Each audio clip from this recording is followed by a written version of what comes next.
सैलाब बहुत ज़्यादा हैं पाकिस्तान में और जितने लोग मुतासर हो चुके हैं उससे इकॉनमी की सूरत हाल के ऊपर भी लोगों को काफ़ी तशवीश है कि पाकिस्तान इस साल कहाँ खड़ा होगा जब 30 जून 2023 को हम इस माली साल का अख्ताम करेंगे।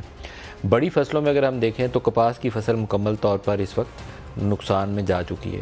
वीट के ऊपर एक उम्मीद है कि सैलाबों के बाद पानी अगर वक्त पे उतर जाता है तो गंदम की बुवाई के बाद फसल अच्छी हो जाएगी, लेकिन सब्जियों की मौजूदा सूरत हाल, अनाज जो स्टॉक में था उसके ऊपर जो पानी फिर गया, उसके बाद काफ़ी महंगाई का एक शदीद दबाव मौजूद है और पाकिस्तान के जो एक्सटर्नल सेक्टर के ऊपर दबाव है वो भी अभी कंटिन्यू करता है। इस तरह नज़र आता है कि अगर आपकी फूड इंपोर्ट की रिक्वायरमेंट्स बढ़ जाती हैं तो रुपया पहले ही दबाव का शिकार है, उस पर मज़ीद दबाव बढ़ सकता है। आज हमने उसकी कुछ रिफ्लेक्शन देखी है मार्केट के अंदर के 221.42 इसके ऊपर इंटरबैंक में डॉलर की क्लोजिंग हुई है, लेकिन ओपन मार्केट के अंदर जो रुपया था वो 232-233 के ऊपर आ गया।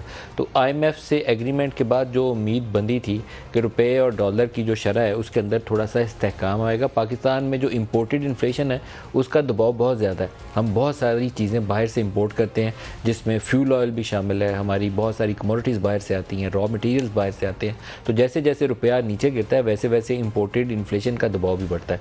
तो 27.3% जो 50 साल की बुलंद तरीन शरह वहाँ हम पहले ही पहुँच चुके हैं।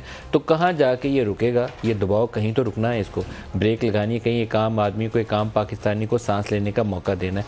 तो शायद मौजूदा हुकूमत के लिए और फाइनेंस मिनिस्टर के लिए जो एक दो हम मेजर चैलेंजेस के तौर पर आइडेंटिफाई कर सकते हैं चीज़ें, उसमें एक तो महंगाई का दबाव है, दूसरा रुपए की कदर है जिसको किसी तरीके से संभाला ना अगर गया तो आइंदा आने वाले दिनों में महंगाई का दबाव मज़ीद ऊपर जा सकता है और ये सूरत हाल सियासी एतबार से भी बेयकीनी का सबब बन जाती है। एक तो सियासी बेयकीनी से अबतरी पैदा होती है मार्केट के अंदर, लेकिन अगर डॉलर गिरता जाए, महंगाई ऊपर बढ़ती जाए तो उससे भी सियासी बेयकीनी पैदा हो जाती है क्योंकि आपको कहीं इस्तेहकाम वाली फीलिंग आती नहीं है।